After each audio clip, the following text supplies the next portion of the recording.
रहीम। अस्सलाम वालेकुम boys and girls. C1 कैसे हैं आप लोग? होपफुली बिल्कुल ठीक ठाक होंगे। आज हमने यूनिट नंबर 4 स्टार्ट करना है और as you can see on the screen this is unit number 4 and below you can see the topics which you are going to. The unit 4 is a day in my life.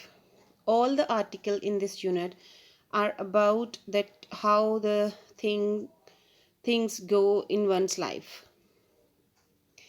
ठीक है जी। और उसमें आपने ये 4 topics आप देख सकते हो। You can see 4 topics on the screen. और इन 4 टॉपिक्स में आपको जो पहला है that is about the buffalo Holmes. This is really very interesting story और ये रिचल रेडफोर्ड ने लिखी है। This is about the Jim Pescott, इसका नरेटर होगा। Walk back from school, this is about a boy who experienced, who watched and who observed the fire broke और बहुत सारे लोग उससे इफ़ेक्ट होते हैं। और जो अगला है that is about a day in our life the garage school. इसमें आप ये देखेंगे कि जो वॉलंटरीली काम करती हैं खातून, वो अपने गैराज में एक स्लम एरियाज़ के बच्चों को या बैकवर्ड एरियाज़ के बच्चों को एजुकेशन देती हैं। And the next one is life in an Antarctic research camp. इसमें भी एक लेडी हैं, वो आपको अपनी डेली रूटीन बताएंगी। मतलब a day in my life, everyone is going to share his daily routine, his or her daily routine with you. उसमें जो सबसे पहले हमने करना है दैट इज़ बफलो होम्स। और मैं आपको let me tell that this is really very interesting story. इसके जो करेक्टर्स हैं, अच्छा लिखा क्या है, who wrote it, Rachel Redford. And Rachel Redford is also the author of this book. जो इंग्लिश की जो बुक है, इंग्लिश प्रोग्रेसिव, उनकी ऑथर राइटर भी रिचल रेडफोर्ड ही हैं। अब जो हमने बफलो होम करनी है वो है Jim Pescott. He is the owner of the buffalo और यही आपको सारी चीज़ें नरेट करके बताएंगे। पूरी की पूरी जो कहानी है ये इन्हीं की ज़ुबानी है कि वो उनकी जो बफलो है उन्होंने क्यों और कैसे रखी, and what is the routine of that buffalo. उसमें जो है ना ये जो टेक्स्ट है is from a human interest column in a magazine. It is intended to give an insight into an unusual way of life. इसमें सारे के सारे जो भी 4 चैप्टर हैं, टॉपिक्स हैं, ये अनयूजुअल वे ऑफ लाइफ हैं। और इसमें जो रिचल रेडफोर्ड ने लगता है, it seems that she recorded all the conversation with Jim Pescott, क्योंकि उसमें उन्होंने एक डिफरेंट चीज़ आपके साथ शेयर की है, दैट इज़ क्लॉकियल लैंग्वेज। क्लॉकियल लैंग्वेज वो एक इनफॉर्मल लैंग्वेज होती है जो हम आम तौर पर अपने फ्रेंड्स रिलेटिव्स के साथ शेयर करते हैं। We don't use that colloquial language outside our home, in at school, at job, at offices. हम ये क्लॉकियल लैंग्वेज वहाँ हम नहीं इस्तेमाल करते। हम बहुत सोच समझ के अप्रोप्रिएट वर्ड्स यूज़ करते हैं जब हम घर से बाहर ऑफिशियली अपनी ज़िंदगी का हिस्सा गुजार रहे होते हैं। Next is Jim Pescott's wife Innis wife है, और जो कि उसके साथ प्रॉपर शेयर करती हैं उसकी सारी रिस्पॉन्सिबिलिटीज़, किसकी, जिम पेस्कॉट की।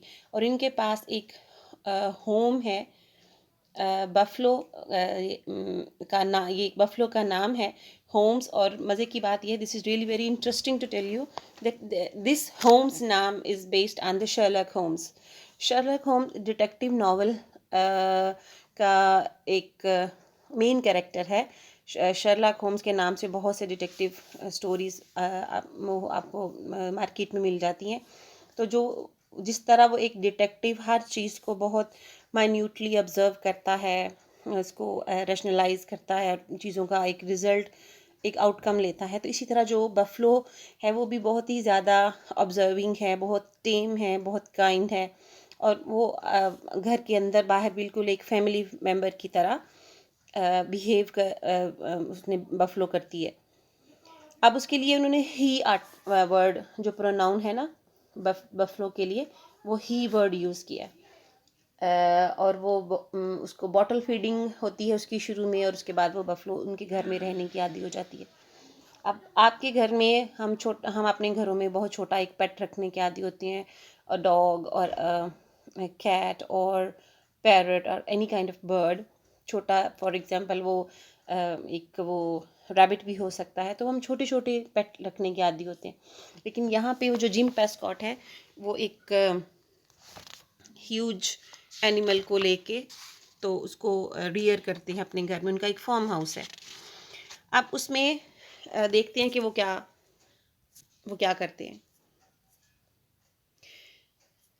As you can see on your screen that there is a man sitting on a sofa in his lounge, and he is watching a cricket match on the TV, and there is a buffalo side by side, और वो भी बड़े मज़े से TV के watch कर रही है। और ये बिल्कुल एक होमली सीन है। लेकिन इतना बड़ा ह्यूज एनिमल जो है उसको घर के अंदर लेके आना इट्स क्वाइट रिस्की, लेकिन वो उसके साथ बहुत अच्छे तरीके से रह रही है। ये आपको ये जो पिक्चर है ये आपको बताती है कि जी कितने वो किस तरह का आप you are going to what type of literature you are going to read. अब उसका जो इंट्रोडक्शन में आप ये पढ़ोगे, Rachel Redford writes about Jim Pescott a rancher. Rancher होता है a large farm in USA. America में ये जो फार्म हाउसेज जहाँ पर भैंसों को पाला जाता है या किसी भी फार्म हाउस के किसी भी एनिमल के, उसको रैंचर का नाम दिया जाता है, जो पालने वाला होता है। In Edmonton in Canada he shares his home with his wife Ines and homes a buffalo which weighs 1600 pound. LB stands for pound. उसका किलोज में वेट बनता है 727 kilos. Here Jim Pesca talks about his life with Holmes. A buffalo in Canada is another name for the North American bison. Bison होती है एक ऐसी large हेरी wild animal का नाम इसको क्या है। American bison raised for meat, गोश्त का जो कारोबार करते हैं। The people who deal in meat, मतलब जैसे ये कसाब होते हैं हमारे यहाँ, बुचर्स होते हैं। Unlike a water buffalo it has a thick shaggy coat. Shaggy coat मतलब आप कह लें कि वो फर वाला कोट है उसका। बफलो होम्स, बफलो होम्स में वो आपको रीडिंग कैसे हम करते हैं कि पैराग्राफ फर्स्ट। बफलो होम्स है, in the past buffaloes roamed over the prairies. Prairies होते हैं ट्रीलेस ग्रासलैंड। रोम्ड होता है वॉन्डर,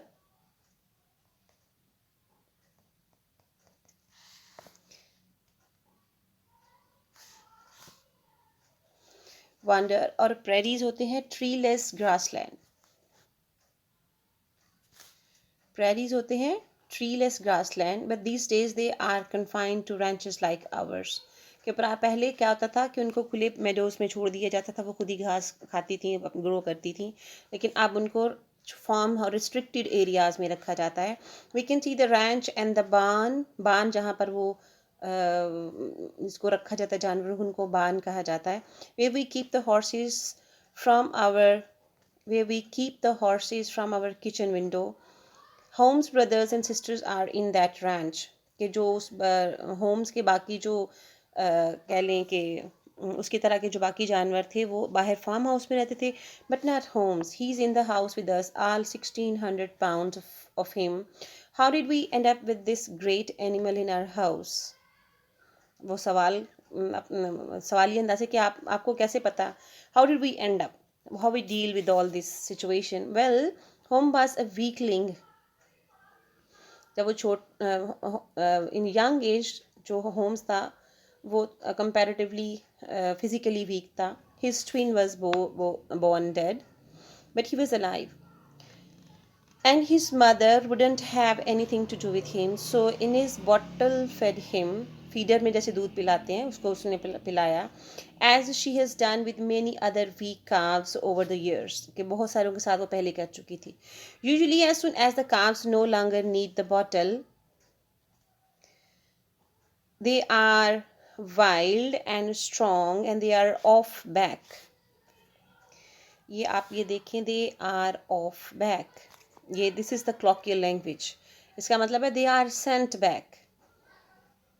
आप जब शुरू में हमने आपसे कहा था कि आप colloquial language आप सीखेंगे तो ये है कि उसका वो कहता है कि they are off back, they are sent back. उसके बाद वो कहता है कि उनको हम थोड़ा बड़ा करके तो हम वापस उसको रैंच बेच देते थे. But not Holmes, he is the only Borderfell calf which stayed quiet and friendly as he grew. He loved people, became almost tame. Tame, kind, trained. तो वो कहता है कि ये इसके बाकियों से ये बिल्कुल फ़र्क थी.